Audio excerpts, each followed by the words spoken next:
Thank you all for coming. Again, my name is Dan Baker, and I'm a senior air safety investigator assigned to the Western Pacific region of the NTSB.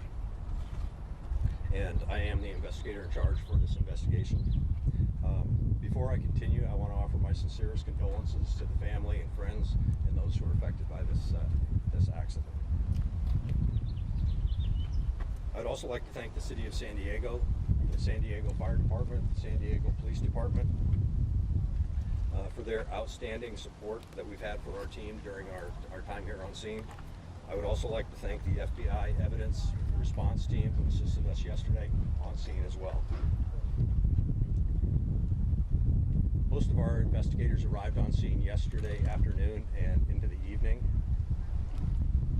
Our immediate priorities have been to document the accident scene and to preserve evidence.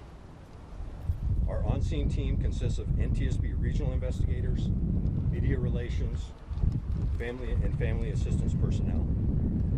We are also assisted by party members from the Federal Aviation Administration, Textron Aviation, and Williams International Engines. We're currently supported remotely by NTSB air traffic control and weather specialists. We will not be determining a probable cause or providing any analysis at this time. Yesterday at 0347, a Cessna Citation airplane, registration number 666 Delta Sierra, impacted high-tension power lines while flying the RNAV GPS precision instrument approach to runway 28 right at Montgomery Gibbs Executive Airport.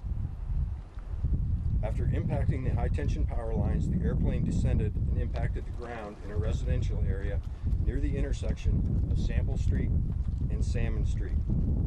The airplane came to rest on Sample Street. There was a post-impact fire that destroyed the airplane and damaged nearby vehicles and homes. The pilot and passengers were fatally injured. There were no ground fatalities or serious injuries. The number and identities of those on board will be determined and released by local authorities.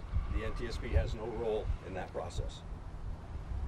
Our mission here is to gather the facts and evidence associated with this accident to determine a probable cause and make any necessary recommendations to improve aviation safety.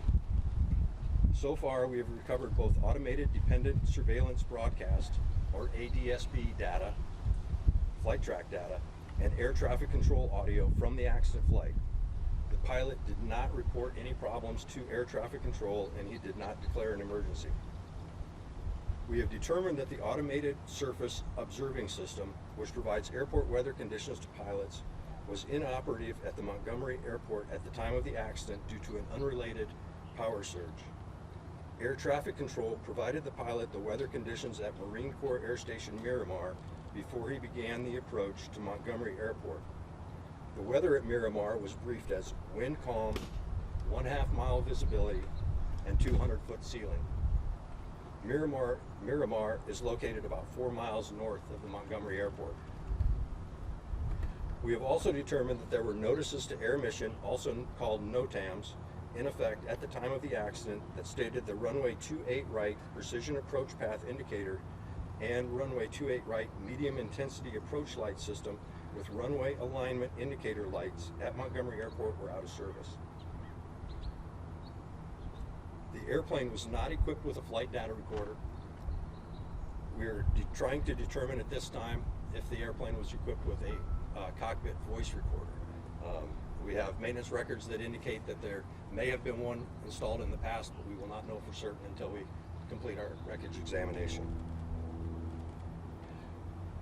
Once our on-scene activities are completed, the airplane wreckage will be recovered to a secure facility where it will be available if any additional examinations are necessary. We anticipate the wreckage recovery will begin later today, and our team will conclude the on-scene portion of the investigation within the next 2 to 3 days.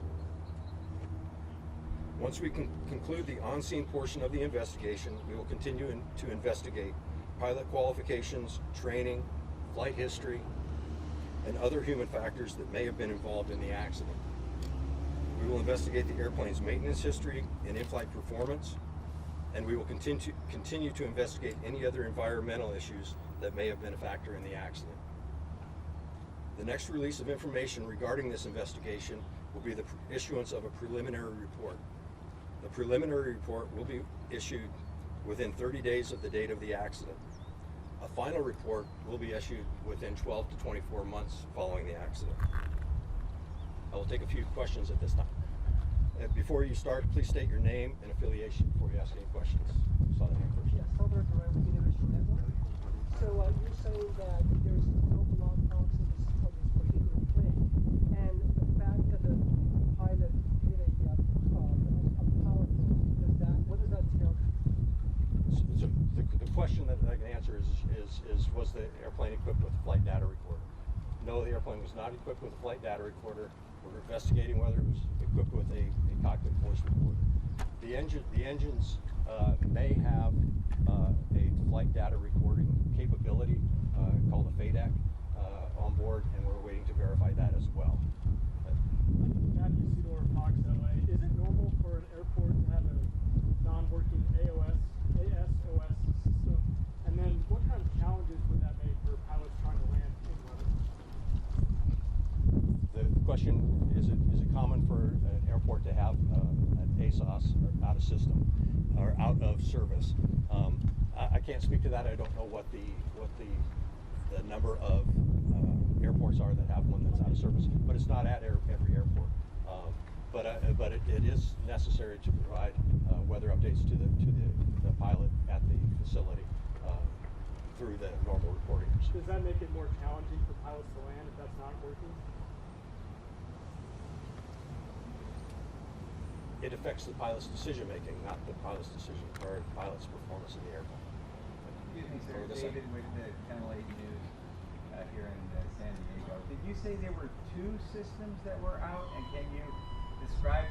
I understand one was a weather system, but I thought I heard you mention a second system that was out. Can you explain what that is? Yeah, the question is that I briefed. There were two systems that were out, and what were they?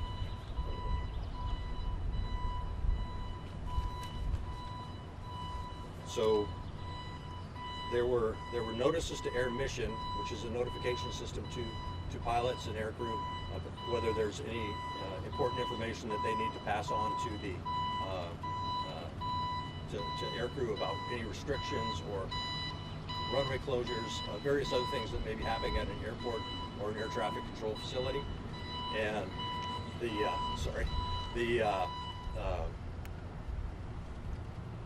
so there were notices to the airmen stating that there was airport lighting that was out that would have affected the illumination of the runway, both the illumination of the runway and the glide slope, the visual glide slope indicator for that. That's the lighting that allows them to remotely turn it on at night? Yes. Yes. So that didn't work? Correct. And then in addition, the second part of that question was the ASOS. Those are unrelated to the lighting.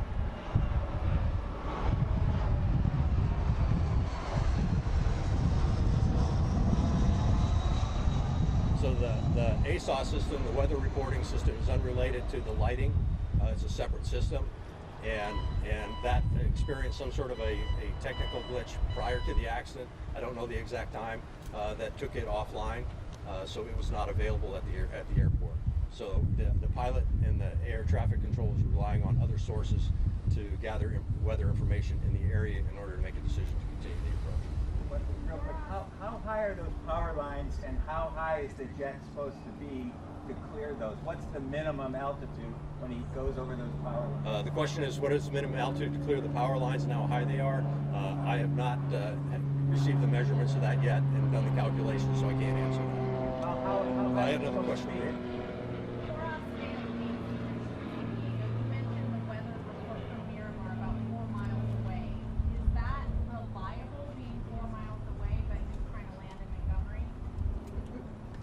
I don't know whether it is or not.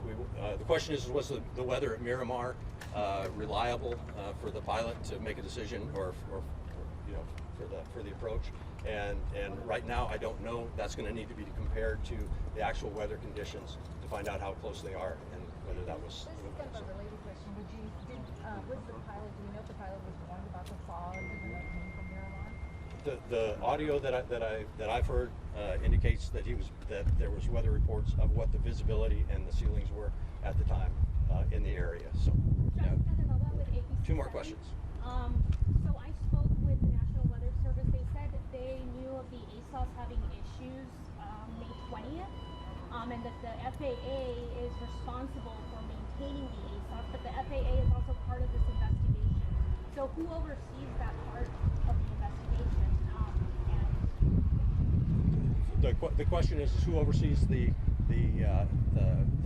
weather facility there and with the FAA being part of the investigation. Who is responsible for maintaining the ASOS? And was the FAA made aware and when that it wasn't properly functioning since May 20th? Because the National Weather Service said they knew as of May 20th that it wasn't properly functioning. So the question is was the FAA aware, and what was the other part of that?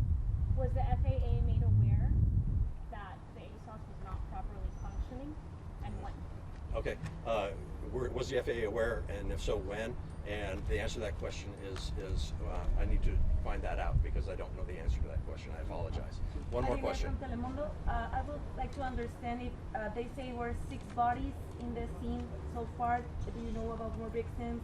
If there were like minors over there, women, men, do you know so far about that? Well, as I stated before, any information relating to the release of the occupants, as far as their names, numbers, and that sort of thing, is going to come through the local authorities. I can't answer that. But the bodies are already in the medical examiner?